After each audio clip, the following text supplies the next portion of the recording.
여러분은 인생에서 가장 운이 좋았던 날이 언제였습니까? 돈을 많이 벌었던 날일 수도 있고 사업이 잘 됐던 날일 수도 있어요. 그런데 저는 가끔 이런 생각을 합니다. 정말 운이 좋은 날은 무엇일까? 그리고 우리가 운이 좋았다고 생각하는 날이 사실은 가장 위험한 날일 수도 있지 않을까? 오늘은 현진건의 소설 운수 좋은 날에 읽고 든 생각을 이야기해 보겠습니다. 어, 운수 좋은 날의 주인공은 인력거꾼 김첨지예요. 그날따라 손님이 끊이지 않습니다. 평소에 보기 힘든 돈을 벌게 되고요. 김첨지는 생각을 하게 됐어요. 오늘은 정말 운수가 좋은 날이라고. 그런데 집으로 돌아가 보니 병든 아내는 이미 세상을 떠난 뒤였습니다. 그리고 소설은 끝나요. 그리고 독자들은 깨닫습니다. 김첨지는 돈을 벌었지만 가장 소중한 것을 잃었다는 사실을. 저는 이 소설이 가난한 사람의 비극을 이야기한다고만 생각하지는 않습니다. 오히려 사업하는 사람들에게 주는 경고라고 생각하게 되죠. 그것은 제가 사업을 하기 때문이기도 해요. 사업을 하다 보면 우리는 숫자에 취하는 경우가 굉장히 많고 그렇게 취하기가 쉽습니다. 매출이 늘었습니다. 구독자가 늘었습니다. 직원이 늘었습니다. 거래처가 늘었어요. 그래서 성공했다고 생각합니다. 그런데 가끔은 매출은 늘었는데 건강은 무너집니다. 사업은 커졌는데 가족과 보낸 시간은 사라집니다. 통장 잔고는 늘었는데 삶의 만족도는 줄어듭니다. 겉으로 보면 굉장히 운수 좋은 날입니다. 하지만 정말 그럴까요? 김첨지처럼 가장 중요한 것을 잃고 있다면 그날은 운수 좋은 날이 아닐 수도 있습니다. 공자는 말했어요. 군자는 의를 생각하고 소인은 이익을 생각한다. 물론 돈은 굉장히 중요합니다. 사업가는 돈을 벌어야 해요. 그래야지 사업에 의미가 있는 거죠. 하지만 돈만 생각하기 시작하면 어느 순간 방향을 잃게 됩니다. 좋은 제품을 만드는 이유도, 좋은 서비스를 제공하는 이유도, 고객을 존중하는 이유도 모두 잊어버리게 됩니다. 결국 중요한 것은 얼마를 벌었느냐가 중요한 게 아니라 어떤 기준을 지키며 벌었느냐가 더 중요한 것 같습니다. 제가 좋아하는 책 중에 다윗과 골리앗이라는 책이 있는데 이 책에서 이런 메시지가 나와요. 강한 것이 반드시 이기는 것이 아니다. 작은 것이 반드시 약한 것도 아니다.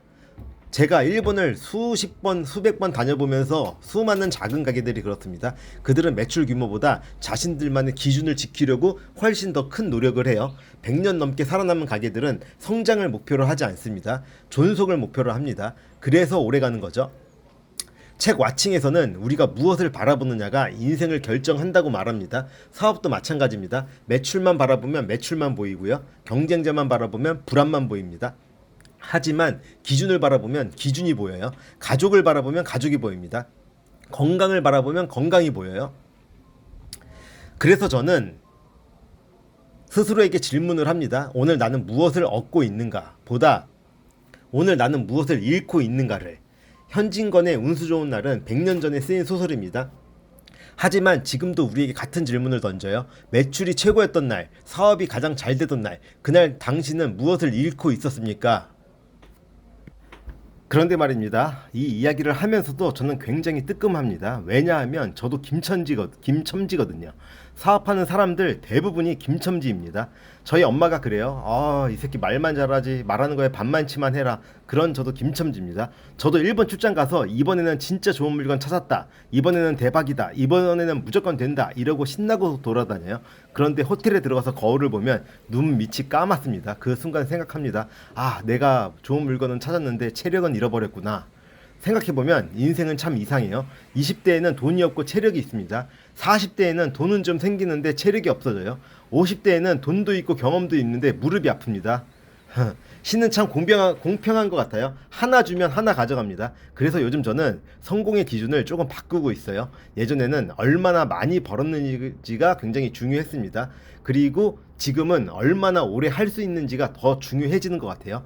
일본에 가면 100년 넘은 가게들을 자주 봅니다. 그런데 신기한 게 하나 있어요. 그 가게들은 대박 나고 싶다, 이런 이야기를 잘 안 합니다. 오히려 망하지 말자 이런 이야기를 훨씬 더 많이 하죠.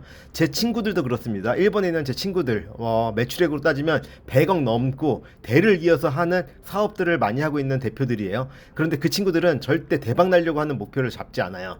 오늘 하루 살아가면서 오늘보다 조금 더 나은 내일을 목표로 합니다.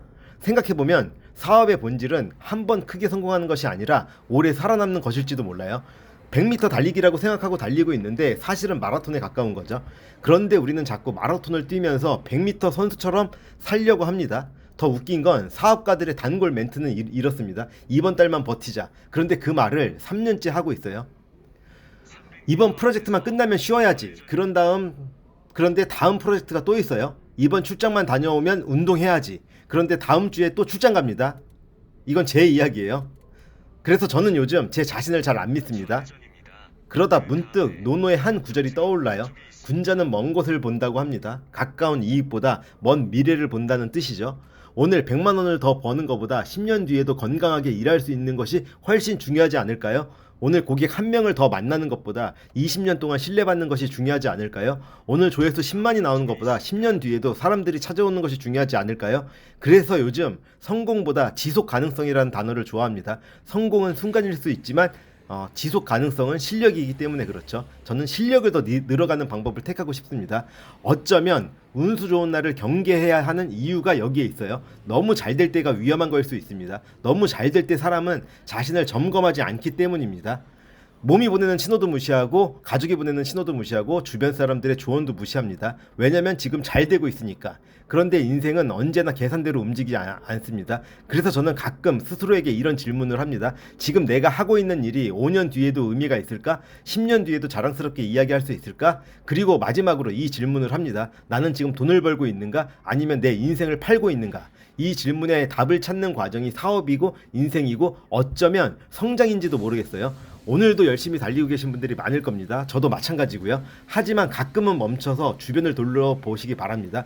혹시 너무 많은 것을 얻느라 정작 중요한 것을 잃고 있지는 않는지. 현진건의 운수 좋은 날은 100년이 지났지만 여전히 우리에게 같은 질문을 던집니다. 오늘은 어떤 하루였습니까? 운수 좋은 날이었습니까? 아니면 운수 좋은 날이라고 착각한 하루였습니까? 저는 병철이 형이었습니다. 앞으로도 좋은 책의 내용으로 이렇게 만나 뵙도록 하겠습니다.